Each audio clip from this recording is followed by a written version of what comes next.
Eduardo Luz es doctor en Derecho Constitucional y candidato a diputado por la lista 84 de Cabildo Abierto. En esta entrega de Uruguay Piensa, Luz nos hace reflexionar sobre la importancia de respetar nuestra Constitución. Luz fue quien interpuso el recurso de inconstitucionalidad en defensa del candidato a presidente por Cabildo Abierto, el general Guido Manini Ríos.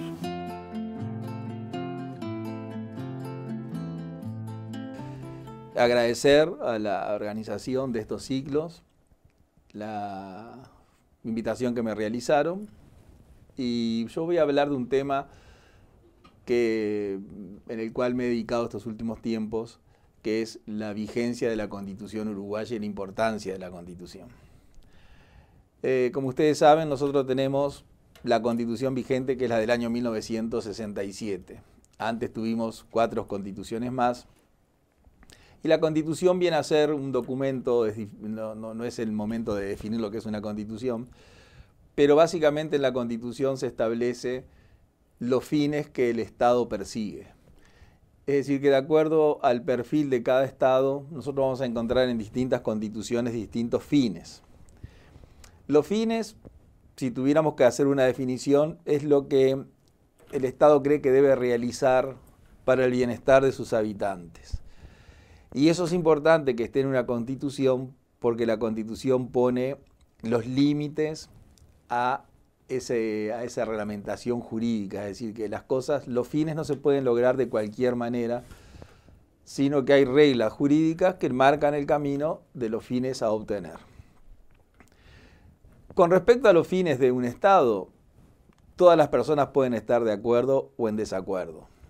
Y todos tienen razón, o todas las posiciones son legítimas, porque en última instancia es una opinión. Y todas las opiniones son válidas y tienen igual valor porque pertenecen al fuero interno de cada una de las personas.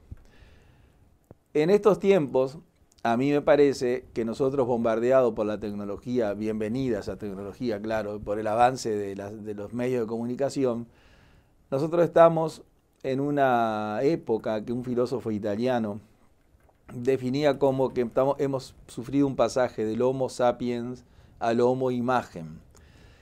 Es decir, hemos descuidado un poco o nos tomamos las cosas con demasiado rapidez y no nos detenemos a veces en pensar o en razonar algunos aspectos.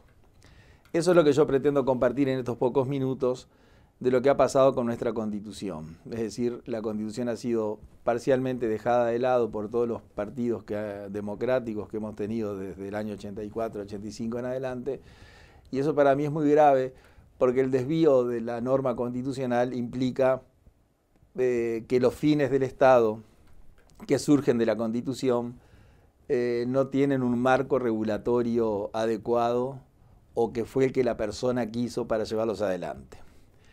Es decir, ustedes recuerden que una Constitución, luego que se redacta por especialistas, se aprueba por plebiscito, es decir, por el voto de la gente. Si la gente no vota, no hay Constitución.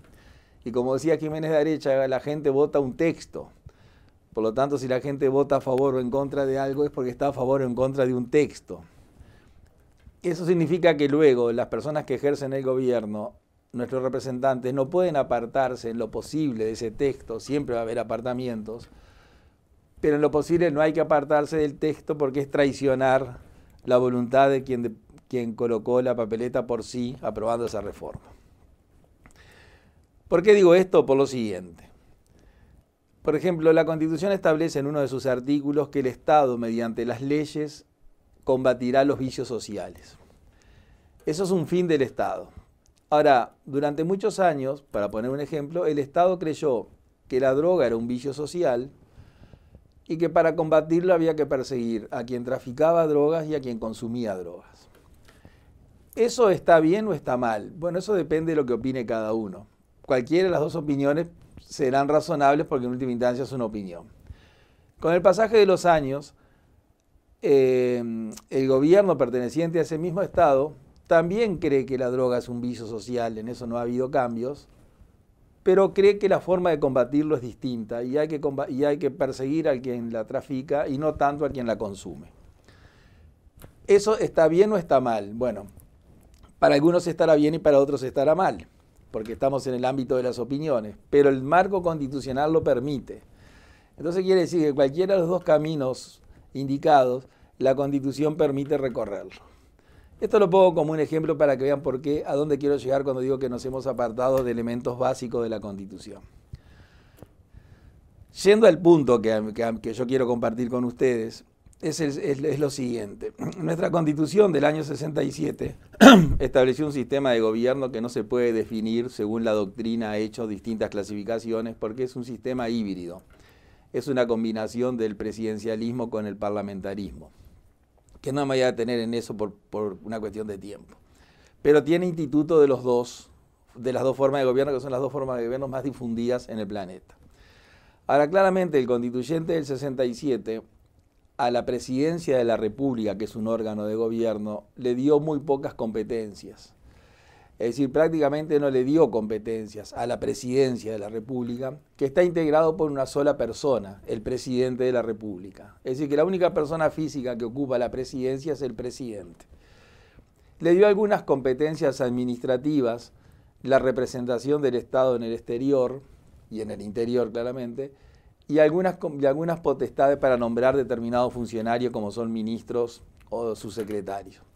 Pero luego no le dio ninguna otra competencia porque el constituyente entendió, y entendió bien en mi concepto, que todas esas competencias no podían quedar en manos de una sola persona física, sino que debían estar en manos de un conjunto, de un colegiado. Y ese conjunto o colegiado se llama Poder Ejecutivo.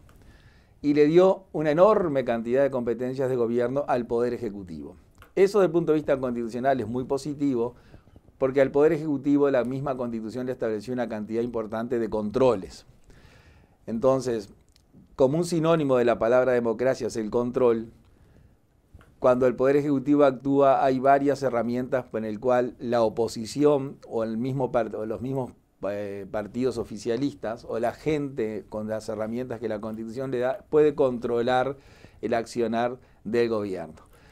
Como el presidente de la República casi que no le dio ninguna competencia, no hay ninguna forma de control contra el presidente de la República. Es decir, que la Constitución es coherente. El presidente no puede hacer prácticamente nada solo, por lo tanto no vamos a poner un sistema de contralor a lo que hace el presidente. Como todo lo puede hacer el Poder Ejecutivo, que es el presidente y los ministros, vamos a poner un sistema de contralor estricto al Poder Ejecutivo. Ahora, ¿qué es lo que ha pasado desde el año 90 en adelante? Los sucesivos gobiernos han ido dictando leyes traspasando competencias del Poder Ejecutivo a la Presidencia de la República.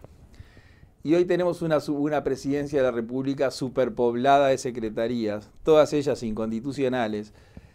¿Por qué? Porque la Constitución no previó que existieran dentro de la Presidencia. Y esto no lo digo yo en calidad de docente de Derecho Constitucional, sino que en alguna forma repito lo que dice la Cátedra de Constitucional, en forma casi unánime desde hace muchos años.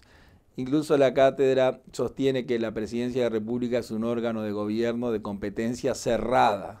Cuando dice cerrada significa que nada puede ingresar a la presidencia como una actividad. Si ustedes ingresan en la página de la Presidencia de la República hoy, van a ver que la presidencia tiene más de 20 secretarías.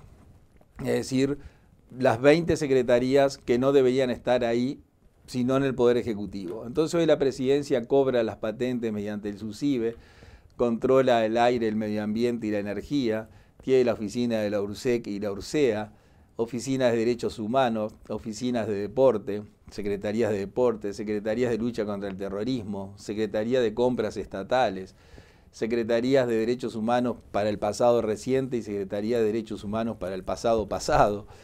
Es decir, una cantidad enorme de secretarías que suman más de 20, que las maneja directamente el presidente de la República, que cumplen funciones esenciales del Estado, como son los que ustedes se imaginan con el nombre de la secretaría, todas las competencias que tienen, y de esas secretarías el Parlamento, el Poder Legislativo, que es el único órgano 100% democrático, porque todos los que están ahí, los 130 legisladores, están ahí por el voto popular, y que tiene como principal función, además de legislar, la de controlar, todas esas secretarías de presidencia, el Poder Legislativo no las puede controlar.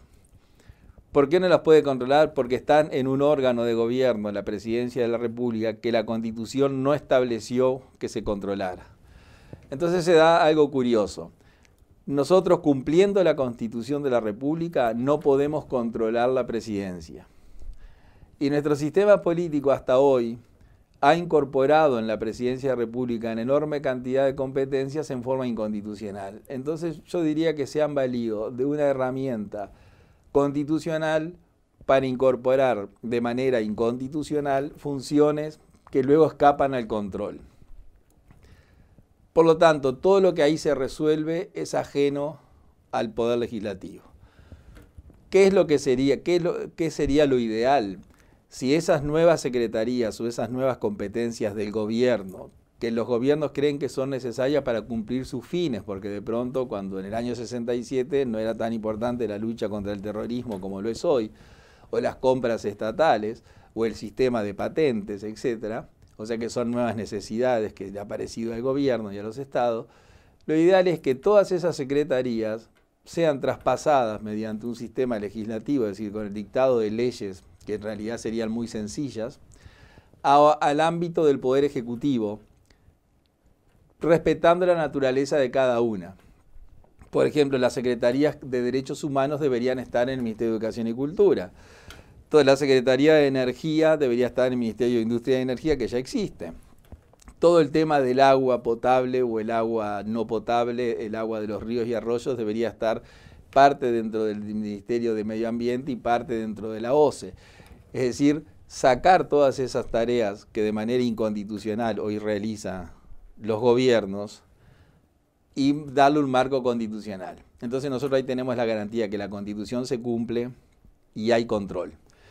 ¿Cuál es el riesgo que acarrea esto? O sea, ¿por qué a uno le preocupa esta situación? Porque uno dice, bueno, la presidencia cobra las patentes. Aparentemente no tendría ninguna consecuencia grave para nadie, porque si no la cobra la presidencia, la cobra la intendencia departamental. Pero si nosotros seguimos sosteniendo esa manera de actuar, de a poco se van a seguir traspasando competencias a la presidencia de la República. Y como todos los partidos políticos alternan en el gobierno, ningún partido político de los que ha ocupado el gobierno hasta la fecha se preocupa de solucionar o corregir ese tema jurídico, porque cuando ellos lleguen al gobierno van a utilizar los beneficios que esa irregularidad constitucional les da. Entonces lo peligroso es que nosotros de a poco hemos cambiado la forma de gobierno, de una forma indefinida que no era ni presidencialista ni parlamentarismo, sino que era una mezcla de ambos, fuimos directo a un gobierno presidencial que es el que hay hoy. Ese gobierno presidencial no surge del texto de la Constitución y ese gobierno presidencial no fue el que la gente votó cuando se le ofrecieron 5 proyectos de reforma en el año 67 para que eligieran y eligieron uno de los 5. Por lo tanto, yo lo que quería compartir con ustedes es estas reflexiones e invito a los que me hagan el honor de escuchar las mismas a reflexionar sobre este tema, a consultarlo, a compartirlo, a no quedarse con mi sola opinión, sino buscar otras opiniones. Y en el momento que sea el momento de elegir o el momento de designar los representantes de los nuevos periodos de gobierno que vengan, en lo posible interpelar a esos candidatos a ver si ellos van a adecuar la realidad jurídica de nuestro sistema de gobierno al texto constitucional y acompañar en lo posible a aquellos partidos que se comprometan a hacerlo.